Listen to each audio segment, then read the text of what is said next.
Jets, Cleveland Browns. Now he works for Fox Sports. Former NFL head coach Eric Mangini is joining me live, and we got stuff to talk about. So you still have a place in Ohio. You know the Browns. You know the personnel well. I'm a big fan of Kevin Stefanski and Andrew Berry. I don't always love the impulsive nature of the ownership, but I think that they accumulated a second first-round pick, so they're going to go after a quarterback next year. And my take is I think they got one in Shedeur Sanders. So, I know it's OTAs, and I know it's mandatory camp, and I can't take a ton from it.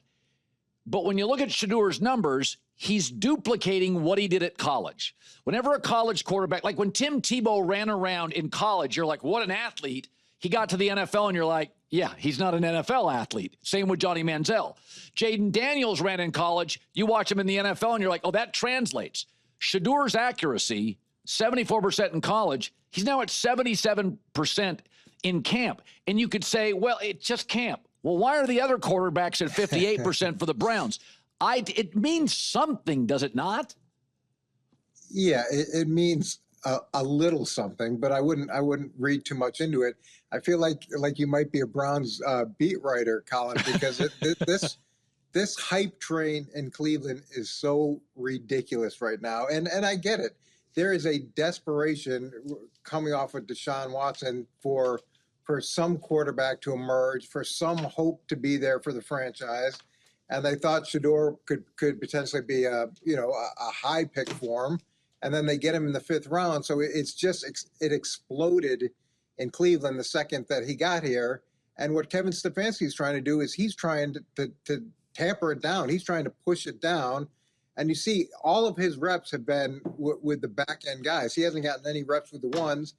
To me, that's a good decision, because as soon as he gets in with the ones, then the hype train's gonna roll even further. I'd say the numbers have to be taken with a gigantic grain of salt. There's a lot of learning going on for him, and to see the numbers, that's positive. But he's also working versus the back end of the roster, so his numbers should be a little bit higher just based on that as well. The other issue with Shedeur, it's not accuracy, it's how well he can deal with pressure in the pocket, the constant need to extend plays, the unnecessary sacks he took. And you're looking at an offensive line and a team in Cleveland that had one of the worst percentages of sacks given up last season of anybody. So I just say you can get excited, but don't be too excited. All right. That's how I feel about Pittsburgh and Aaron Rodgers. He is now a pocket quarterback. Arthur Smith can be pretty inflexible.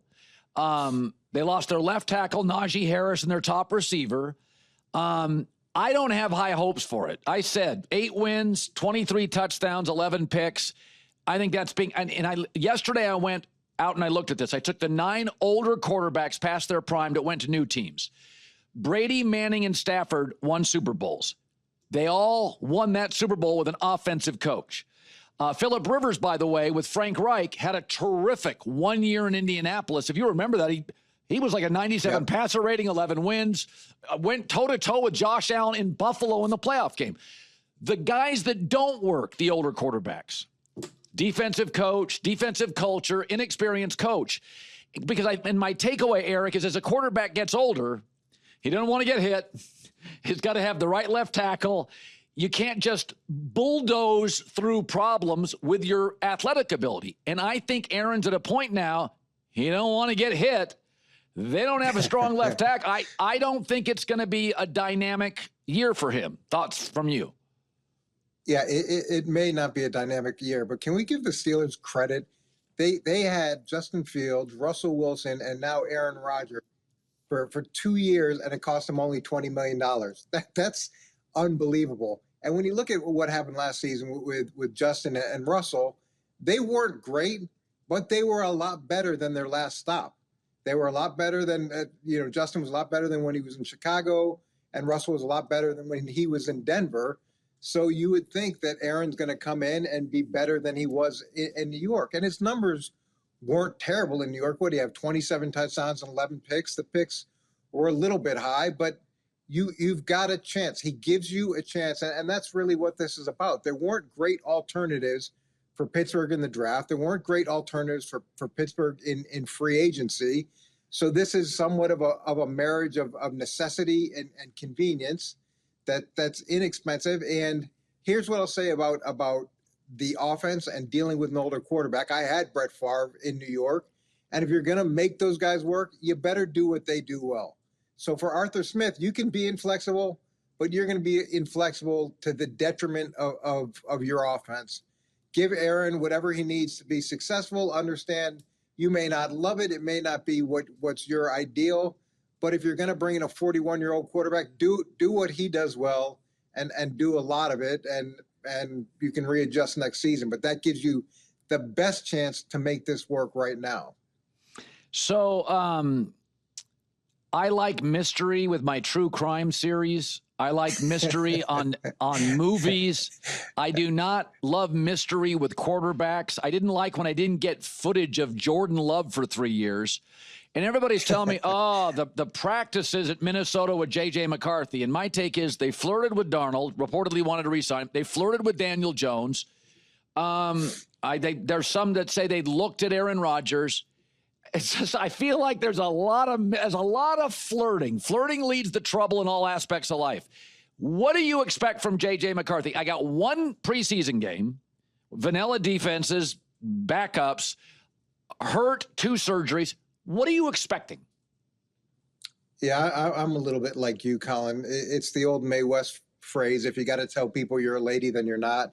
If you've got to constantly tell everybody how great your quarterback is, how wonderfully, like you start to worry that they're doing it to pump him up, to give him confidence.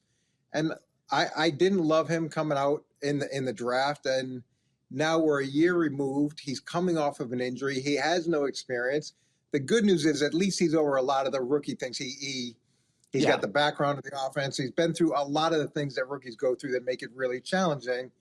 But he hasn't been through the most important thing, which is multiple defensive looks and all the things happening in real time. And now he's doing it coming off of an injury. I know they went and got Sam Howell as a backup.